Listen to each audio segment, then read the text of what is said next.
Baik, kita sudah mendengar dari para pembicara tentang analisis for policy-nya gitu. Jadi begitu banyak data-data yang disampaikan oleh Pak Agus tadi ya tentang penyakit tidak menular ya. Namun saya ada satu hal yang ingin saya tambahkan di dalam data itu tentang mental health ya. Pak Agus ya, belum masuk ya. Masalahnya 20% penduduk Jawa Barat itu menderita gangguan mental emosional. Barangkali sebagian besar ibu-ibu yang ada di sini ya tidak lagi 20% kalau di ruangan ini gitu. Nah, yang jadi saya akan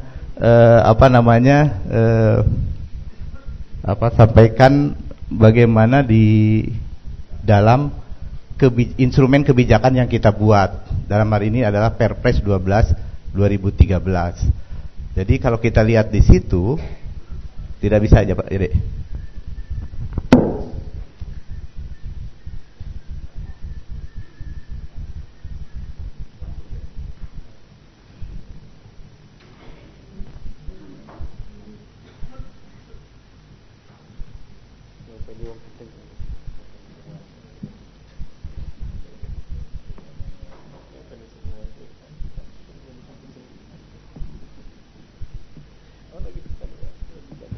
ini mohon maaf karena tadi setelah makan siang saya baru dapat presentasinya dari pembicara, jadi saya harus sampaikan apa kira-kiranya seperti ini dari Pak Agus. Lanjut Pak ke bawah. Nah, ini yang gangguan mental emosional. Kita lihat ini Jawa Barat paling tinggi 20%. NTT sebelah mana ya? Tidak banyak mungkin ya NTT ya. Nah, mari kita lihat ke bawah Pak. Lanjut. Ini melengkapi ya. Nah, kalau kita lihat di dalam instrumen kebijakannya, kayaknya semuanya bisa dicakup gitu ya. Dan promotif preventif sudah disimpan di situ. Ya. Dan juga yang menarik adalah akomodasi dan ambulans dengan beberapa persyaratan. Lanjut. Nah, di sini ada penyuluhan kesehatan perorangan. Tadi yang disampaikan oleh Pak Halik, masalah penyuluhan juga ya ternyata sudah bisa di-cover. Tapi ini adalah untuk pelayanan kesehatan perorangan, secara eksplisit ditulisnya seperti itu. Imunisasi dasar keluarga berencana. Keluarga berencana ini menarik karena di situ ada di Undang-Undang 40-nya disebutkan tentang alat kontrasepsinya dijamin. Di sini juga dijamin. Tapi di bagian lain disebutkan kekecualian adalah alat kontrasepsi. Jadi ini ada wording yang juga sangat menarik untuk dibahas dan dibuat policy briefnya. Silakan nanti ya. Screening kesehatan menarik kalau screening kesehatan boleh karena untuk HIV/AIDS ya lumayan ya biayanya. Kemudian penanganan yang lain yang bakal bermasalah adalah Jawa Barat sendiri sekarang sudah punya 38 MDR TB. Satu MDR TB itu menghabiskan satu Avanza. Apa artinya? Kalau kita tidak bisa menciptakan sistem pelayanan kesehatan yang baik, mungkin sistem pembiayaan kesehatan ini tidak bisa memecahkan masalah-masalah seperti itu. Banyak sekali masalah yang sebetulnya tidak cukup dengan JKN ini. Lanjut. Ini kita lihat di sini kontrasepsi dasar oke. Tapi kita lihat nanti di bawahnya. Lanjut. Ada hal nanti silakan saya dibaca perpresnya bahwa alat kontrasepsi tidak dilayani. Nah, ini yang tidak dijamin. Pelayanan kesehatan yang dilakukan tanpa melalui prosedur. Kemudian berikutnya. Silakan deh.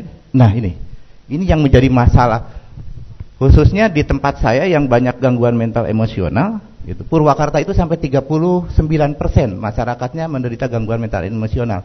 Saya sendiri sampai berpikir Purwakarta itu daerah banyak rural, tapi kenapa gangguan mental emosionalnya sampai tinggi gitu ya.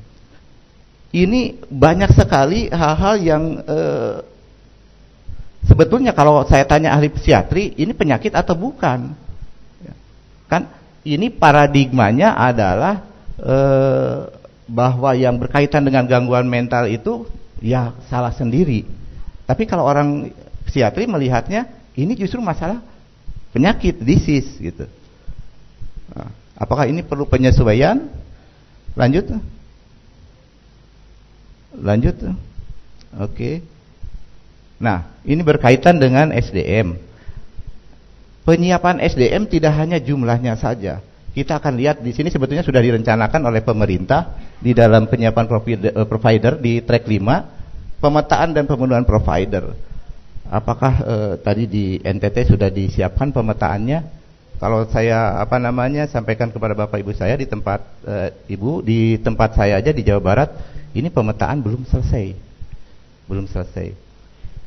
Kepala dinas banyak yang bertanya kepada saya bagaimana caranya nanti kalau membuka izin untuk dokter klinik baru agar bisa mereka mengatur. Nah, pernyataan dari kepala dinas seperti itu sebetulnya dia melihat JKN suatu peluang untuk melakukan regulasi pelayanan kesehatan. Nanti tidak hanya sekedar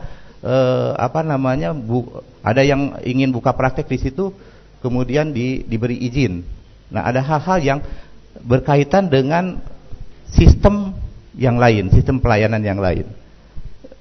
Ini beberapa hal yang lain, penetapan providernya, pendaftaran, pelatihan, negosiasi, penandatangan kontrak, dan seterusnya. Ini yang harusnya bisa segera dalam 2 bulan ini bisa selesai. Kalau mau 1 Januari 2014. Dan kita lihat sama sekali belum dikerjakan.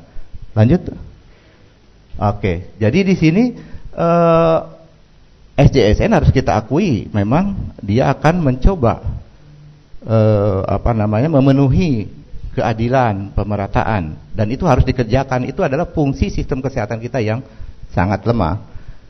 Tapi jaminan kesehatan ini sekali lagi sering dikatakan dari beberapa pertemuan kita beberapa tahun yang lalu bahwa ini bukan obat segala-galanya.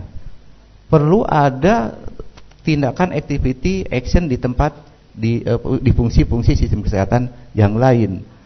Nah, yang lebih penting lagi ini adekuasi tadi.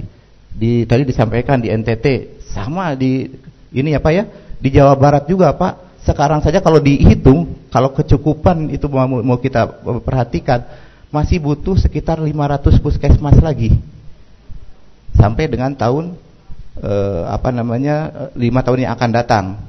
Kalau kita tidak mau mengandalkan swasta banyak, tapi semuanya di perkotaan. Di daerah hasil penelitian kami memperlihatkan bahwa untuk datang ke puskesmas saja mereka butuh waktu 6 jam dan uang 600.000. Jadi puskesmasnya gratis, tapi untuk datang ke sana butuh 6 jam dan uang 600.000 rupiah. Itu di daerah selatan. Ya. Kemudian desentralisasi PS Otda ini selalu biasanya disalahkan ya, desentralisasi. Tadi juga masih ada yang menyampaikan otonomi daerah.